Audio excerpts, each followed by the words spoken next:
In the headlines, Atiku picks Ifeanyi Okowa as running mate ahead of 2023 presidential election. Court arraigns former Chief of Staff to Matawalle for others. Police parade suspected bomb manufacturer in Jalingo. Away from Nigeria, 2 Hezbollah members sentenced to life imprisonment over Rafiq Hariri's murder. Hello and welcome to Trust News Update. I am Ayuba Ilya. Thank you for joining.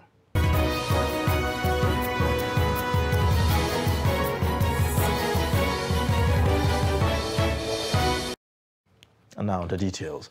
Ahead of the Friday, June 17th deadline for submissions of nominations of presidential and vice presidential candidates across all political parties, as mandated by the Independent National Electoral Commission, the presidential candidate of the People's Democratic Party, Atiku Abubakar, has nominated Delta State Governor Ifeanyi Okowa as running mate for the 2023 presidential election. Atiku made the announcement at a meeting attended by PDP stakeholders at the party's headquarters in Abuja after a 17-member committee had been set up by the party through its National Working Committee to fill the vice presidential candidate slot. In this next report, Nana Mohammed takes a brief look at the profile of the PDP presidential running mate. We do apologize. We'll bring you details of that in our subsequent bulletin. Now, as presidential candidates of political parties and party officials continue to scout for running mates, controversies are trailing the discourse. Issues around the religion practiced by those touted as running mates to presidential candidates are top on the discourse from almost every quarter. Trust TV's Aisha Salihu in this report speaks to the electorate on what qualities a running mate for the presidential candidate under any of the political parties should possess. The report. With the special conventions of the major political parties where presidential aspirants were elected over, attention has now shifted to selecting running mates for the flag bearers. This has ushered the parties into another round of political intrigues, calculations and permutations as each party is considering how to balance the religious and regional divides in a way that would help it win the general election in 2023. Spokesman of the All Progressives Congress APC national stakeholders, Aliyu Audu, implored the ruling party to narrow its search for a running mate to the party's presidential flag bearer Ahmed Bola Tinubu to a Christian from the north. However, youth under the auspices of the Northeast APC Youth Stakeholders Forum insist on special consideration for the zone in choosing a vice presidential candidate. Meanwhile, Christian youth in Nigeria have declared that they will vote against any political party that fills a Muslim ticket in the 2023 presidential election. On the part of some electorates, the controversy around the religion of the running mates should not be an issue, noting that a combination of credible candidates who will give the country effective leadership should be considered first. What I want to say is this. I want Nigerians to know that these Muslim tickets, Christian tickets, is what the political elites are using to divide, the youth, and that's what they're using to divide Nigerians so that we'll be fighting themselves, so that they have, make a way for themselves to be there. It's not business as usual. Nigerians are now wise. We don't care whether it's Muslim or Christian. What Nigerians and the youth are talking about now is credible candidates that will be there for the masses. It's about individual. You want to look at the antecedents of their past, or what they have done. What does religion have to do with what is on the ground? We need performance. We really need performance. I would suggest to pick a Muslim and Christian. Let them go to there and walk. And we must tell them, let them go there because of the citizen, because of the interest of the masses. It's not because of their personal interest. This position does not go down well with others who believe that same religion for candidates and their running mates has a huge role to play in the outcome of the election. I advise them to go to the same religion. At least both of them can put heads together and work for the betterment of the country. They are to serve the Nigerians. If they are the same religion or the same tribe, they can easily communicate to each other. What you need is the understanding. The People's Democratic Party and Labour Party, through their leaders, have declared that their presidential candidates will choose a competent Christian from the south and a competent Muslim from the north, respectively, for regional and religious balance. The Independent National Electoral Commission has issued a fresh warning to the political parties that the Friday, June 17th deadline for the submission of the names of candidates and their running mates is sacrosanct. Aisha Salihu, Trust TV News, Abuja. The House of Representatives tasked the Independent National Electoral Commission (INEC) on the need to extend the continuous voters registration by 60 days with a view to addressing the high rate of voter apathy ahead of the 2023 presidential elections. The lawmakers who spoke during the debate on a motion sponsored by Chairman, House Committee on Media and Public Affairs, Honorable Benjamin Kalu, also tasked the Commission to deploy additional staff at voter registration machines across the country. He observed that the ongoing continuous voters registration by the Commission is scheduled to end on 30th of June 2022, ahead of the 2023 general elections will disenfranchise many Nigerians, hence the need for INEC to examine its stance on the June deadline. Registration is in line with the provisions of the Electoral Act 2022, which requires INEC to suspend voters' registration at least 60 days before an election. Mr. Speaker, honorable colleagues, the House is aware that in April 2022, INEC declared that about 42% of the voters' registration recorded since the commencement of continuous voters' registration on 28 June 2021 were invalid, with about 20 million unclaimed permanent voters cards, PVC. Mr. Speaker, the House is cognizant of the large number of unregistered eligible voters willing to be registered, as evidenced by the crowd seen at various registration centers, resulting in congestion. Mr. Speaker, honorable colleagues, the House is concerned by reports of shortages of voters' registration machines, inadequate manpower, and personnel at registration centers, which may lead to frustrations among prospective registrants, and in some areas, and in some cases, unrest at some registration centers. Honorable Kalu's motion is basically to ask for an extension of 60 days for registration.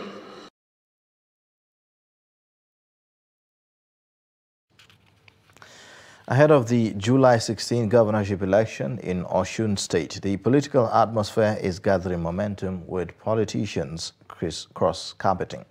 The latest is the defection of 2,500 supporters of Minister of Interior Rauf Aregbesola from All Progressives Congress to the People's Democratic Party. Trust TV's Hamid Oyegbade reports. The race for Osun governorship election bell for July 16, 2022 has begun. All Progressives Congress and People's Democratic Party are the major political parties in this election. The incumbent governor Adeboyega Oyintola is the candidate of APC, while Senator Ademola Adeleke is the candidate of PDP. Both parties and their candidates are intensifying campaign across the states. Interestingly, both parties have their eyes on the camp of the former governor, Mr. Rauf Aregbesola, who is at loggerheads with Governor Oyintola. Aregbesola's camp, popularly known as the Osun Progressives, remain in APC and strong opposition to the Oyintola's administration. It is reported that one of the leaders of the Arabian Sholas camp who served as Commissioner for Local Governments and Chieftaincy Affairs during Arabian Sholas tenure, Mr. Kolapo Aleme, led 2,500 APC members from 19 local government areas of the state to PDP. The team vowed to work against Oyetola's re-elections. I'm formerly of All Progressive Congress, APC, but today, by the grace of God, I'm declaring openly and formally for PDP, People's Democratic Party, and by the special grace of God, by 16th July, His Excellency Senator Nuruddin Jackson Ademola Adeleke will be elected as the governor of this state, governor of Osun. The former PDP National Deputy Publicity Secretary, Prince Dairan Odayemi, said the defection of the Arabian Sholas supporters was an indication of victory for Adeleke in the next gubernatorial election. We are receiving members of APC who are presently working with Governor Oyetola into our fold. This is an evidence that as far as Osun State is concerned, people know the difference between PDP and APC, and they really want PDP to come into government, and that is why they are leaving APC for PDP. We are happy to receive them. Political doors are always open. PDP is open. On the other hand, the other faction believes that their candidate is an individual with an unmatched foresight that puts the interest of the people first. Former Deputy Chief of Staff to Governor Bello Muhammad of Zamfara State, Bashir Muhammad, and 4 others have been arraigned at the Chief Magistrate Court 1, Gusau, the state capital, over misappropriation of official Hilux vehicle. The 5 accused persons were arraigned in court on a 2-count charge bordering on a criminal conspiracy and misappropriation of official Hilux vehicle issued to the former Deputy Chief of Staff, Bashir Muhammad. The report. Those who were charged to court with the Deputy Chief of Staff were Isa Usman, Shaibu Musa, Yusuf Bello, and Malam Yazid. However, the first accused person, Isa Jabir Usman, and the second accused person, Shaibu Musa, were brought to court while the 3 other suspects are still at large. The 2 arrested suspects who appeared in court pleaded not guilty. Counsel to the Zamfara state government had asked the court to adjourn the matter to a later date to enable the police conduct further investigation and apprehend the 3 fleeing suspects who are still at large. The prosecution counsel asked the court to adjourn the matter for them to enable the police get the other suspects that are at large. We don't mind about who are at large. They came to court, and whoever is before the court, it is that person that will court decide on him.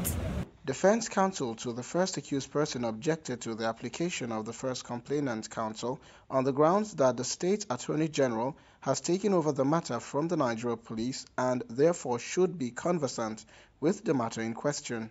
He further argued that the Chief Magistrate Court 1 lacks jurisdiction to grant the application and entertain the matter, and urged the court to discountenance the application and transfer the matter to a Sharia court of competent jurisdiction, given the fact the accused person professed Islamic faith. One of the reasons we advanced our application for amendment was to enable us have test diary from that is test 5. Go through them, see whether or not we have strong or we have evidence, prima facie case against that case. If we have, it's obvious we charge them before the appropriate court. If there is no evidence, as ministers in the Temple of Justice, we are not investigating anything. We are not prosecuting anything. We are simply going to admit it in favor of the accused. Counsel to the second accused person aligned with the submissions of the counsel to the first accused person and adopted same. He also argued that since the offences which the accused persons have been arraigned in the Chief Magistrate Court 1 are not capital in nature, they are within the power of the Sharia court. The presiding judge, Justice Saadu Garba, in his ruling referred the matter to the Attorney General and Commissioner for Justice to transfer to the state's High Court. He therefore directed that the 2 accused persons be remanded in a correctional facility pending their appearance in court. The court will consider the application for a bail of the two accused persons brought to court at a date to be communicated to both parties. Police in Taraba State have paraded a suspected bomb manufacturer. Parading the suspect before newsmen at the command headquarters in Jalingo, Police Commissioner Abimbola Sokoya said that the suspect, Abubakar Lawal, is also a Boko Haram member who has been terrorizing Kogi and Niger states before relocating to Taraba State. CP Sokoya stated that the arrest of the suspect followed intensive investigation and monitoring by men of the command. He revealed that the various devices used for making bombs, including 27 plastic bottles of locally made bombs, arms and ammunition, were recovered from the suspect. The suspect, Abubakar Lawal, told journalists that he is an indigene of Kebbi State but was staying in Lokoja, Kogi State before relocating to Taraba. One of our suspects here, Bala Usman of Tela Town, Gazo local government, armed himself with a pistol loaded with 7 rounds of ammunition, went to the house of one Usman Yaki, who is of Gunduma village, Mutumbiu, attempted to kill him and shot a round of live ammunition. Though the man was not hit by the bullet, we commenced our investigation of a case of attempted culpable homicide. In the course of executing search warrant, we were able to recover from his house 198 live ammunition of 7.6 mm, 558 assault rifle live ammunition, 1 pistol, breech number CZ999, with 6 rounds of ammunition, 20 plastic bottles of raw sodium acid, 8 plastic bottles of Carmi acid, 27 plastic bottles of locally made bomb, 3 face masks, bunch of cable wire, and 36 lighters. We are seizing this opportunity to advise Tarabans, like we rightly said, that Tarabans are peace-loving citizens, that we have been able to get to the root of the explosions, the IEDs explosions that we had in the state. Abubakar Lawan is our leader. He is a Boko Haram, and we are 8 in number. We are here to do some work that will fetch us money. 3 persons have been reportedly killed while unspecified number of people have been abducted on Wednesday night in Maguzawa community, Rafi local government area of Niger State. According to reports, among those kidnapped were women and children, while many residents have fled their homes to Kagara and Pandogari in Niger State and Birningwari town in Kaduna State to find refuge. The Niger State Police Command's Public Relations Officer, DSP Wasiu Abiodun, confirmed the attack. The attack on Maguzawa came less than 48 hours after bandits raided Gidigore community, also in Rafi local government area, on Tuesday night. Reports say that the abductors demanded for a ransom of 50 million naira for the first set of people kidnapped. You're watching Trust News Update. Coming up shortly. Menace of drug abuse in IDP camps. Details shortly.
Thanks for staying. You're watching Trust News Update. Here is a reminder of our top stories. Atiku picks Ifeanyi Okowa as running mate ahead of the 2023 presidential election. Court arraigns former Chief of Staff to Matawale for others.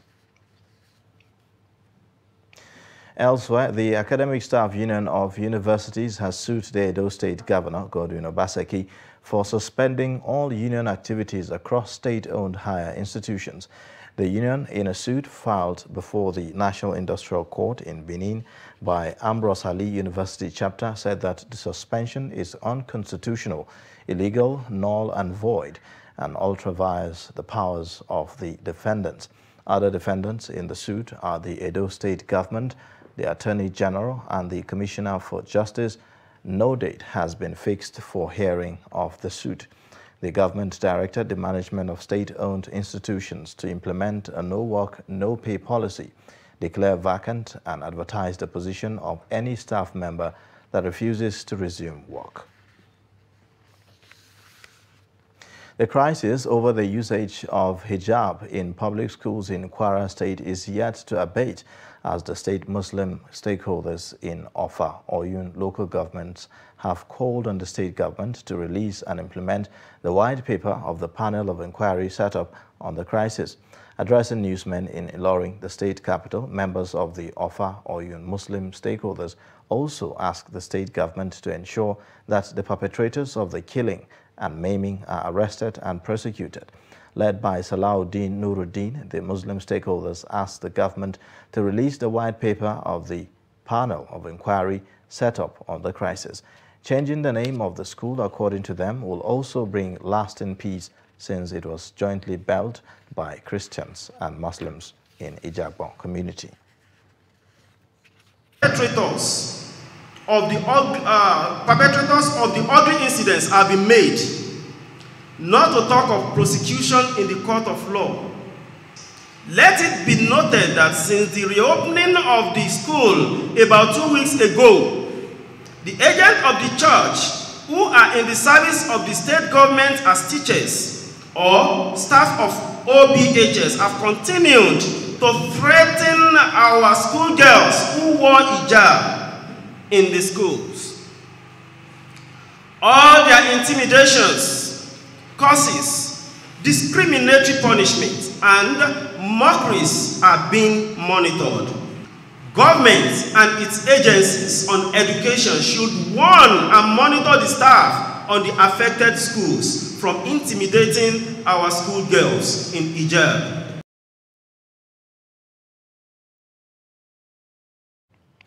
Young boys and girls in camp made for displaced families fleeing war are in danger of being exposed to drugs at young age. Dozens of families who are trapped in Kuchingoro camp for 7 to 9 years with no home to return to and no money to afford houses in decent locations within Abuja are in desperate situation. Nana Muhammad was there.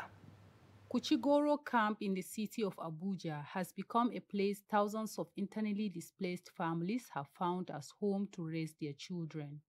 For 9 years, Aisha Bakura from Goza local government area of Borno State has lived with her husband and 4 children in a makeshift room.